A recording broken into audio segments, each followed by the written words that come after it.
Hi everyone, I'm James Muller, and in my 35 plus year career, I have taught in the public high school system in English and Spanish. I have lectured nationwide for audiences young and old. I have administered national tour groups of young people ages 18 to 30 to travel nationwide in service to veterans. And in those tours, I've also instilled elements of education, impression, counseling, mentoring. I've lectured here in local high schools, and I've been a virtual presence online for the Pennsylvania Music Educators Association, talking to kids about auditions and their future artistic goals. I understand the importance of traditional learning and online learning.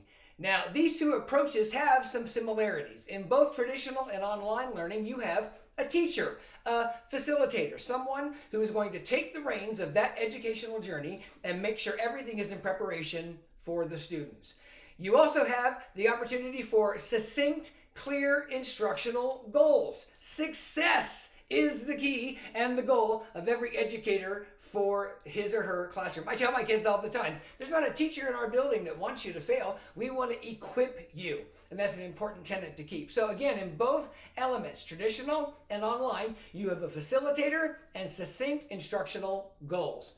There are some differences, of course. Those goals are obtained in a traditional atmosphere in a practical place with a physical teacher in the front of the room, desks, books, whiteboards, electronics, all of those kinds of things in a space where the students come to submit to the schedule and the curriculum.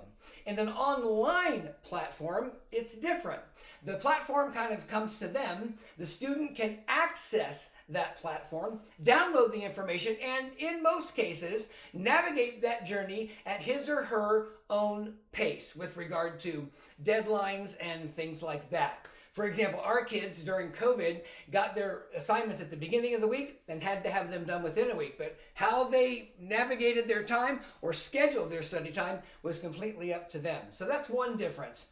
The other difference is the sense of community you get with a traditional classroom, having everybody there, being able to do group projects, to celebrate everyone in the moment is not something you can really do online. You can collaborate, you can send things back and forth, but that immediate feedback, that sense of societal readiness right there, having that connection can sometimes be a bit tough for the online learner. One of the advantages of traditional learning over online learning is the immediacy factor. You have a teacher present in the classroom. That person is there to redirect, affirm, clarify the lesson as things move along in real time, and be able to have that eye contact that is ever so important, to have the tone of voice, those kinds of things that help a student feel affirmed, whether they're a kid or an adult. Those things are vital. In an online classroom, you can't really do that. You can get feedback, but whether it's in an email or a text, sometimes it's hard to derive the intent or tone of what your instructor is trying to say.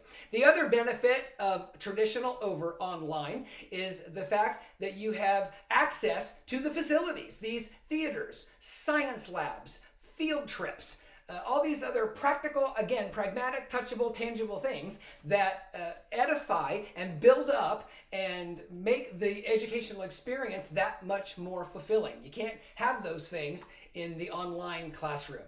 But the online classroom has benefits that escape the traditional approach. And one is flexibility. It is a great opportunity and one of the most attractive features of an online degree program for adults to approach the idea that they can work at their own pace. They can balance everything that's going on in their lives and still do a good job at school. I think that's one of the more fearful ideas when approaching the idea of continuing education for adults. But the flexibility of the online program fully trumps that of the traditional approach. The other element that's an advantage of the online program over traditional is cost.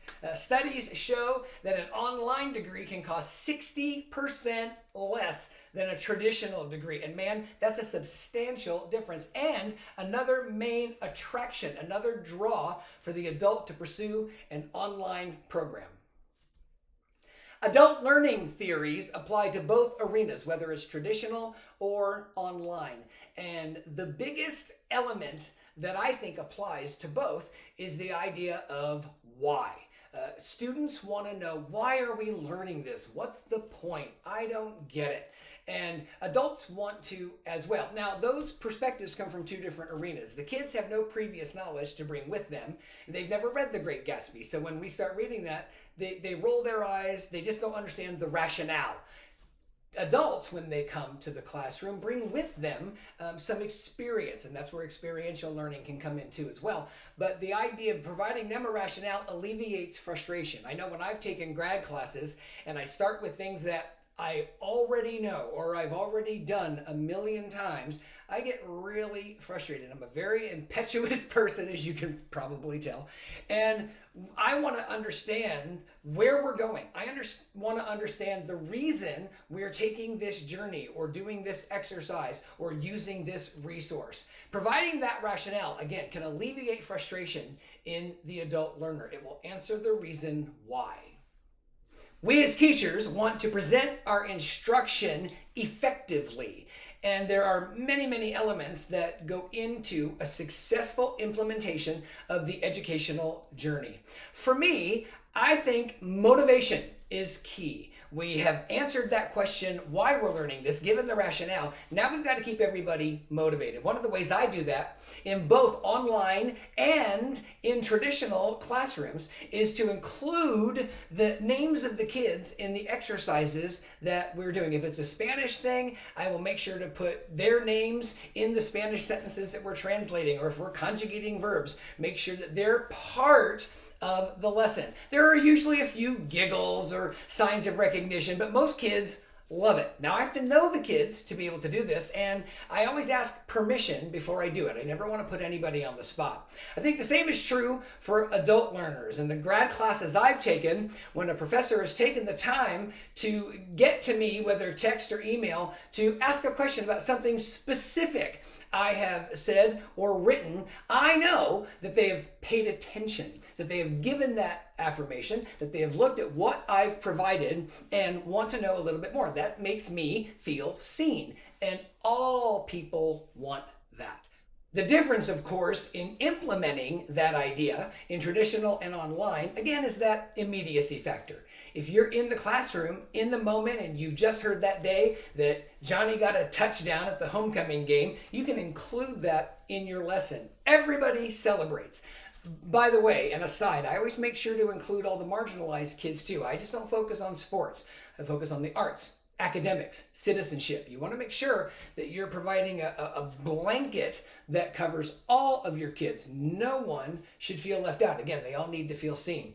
Now, in an online course, that's a little bit harder to do until we all get to know each other. If I'm the instructor, I'm going to be reading those discussion questions. I'm going to be reading those submissions, and then I can synthesize all of that information into a statement that will help all of my students feel seen and heard and affirmed. Traditional and online learning have their advantages and disadvantages, similarities and differences. In my field, in English and Spanish, the traditional classroom allows for me to provide that immediate correction, that immediate confirmation and clarification. It allows me to guide in real time. The online platform, though, allows me to give the information most times as a whole. And those students who have come to the classroom, those adults who have brought that experience, don't have to mess with the elements that they already know. They can move on through the program and at their own pace, which is a great, great advantage, by the way, and produce their work that satisfies them and earns them the confidence to better their lives.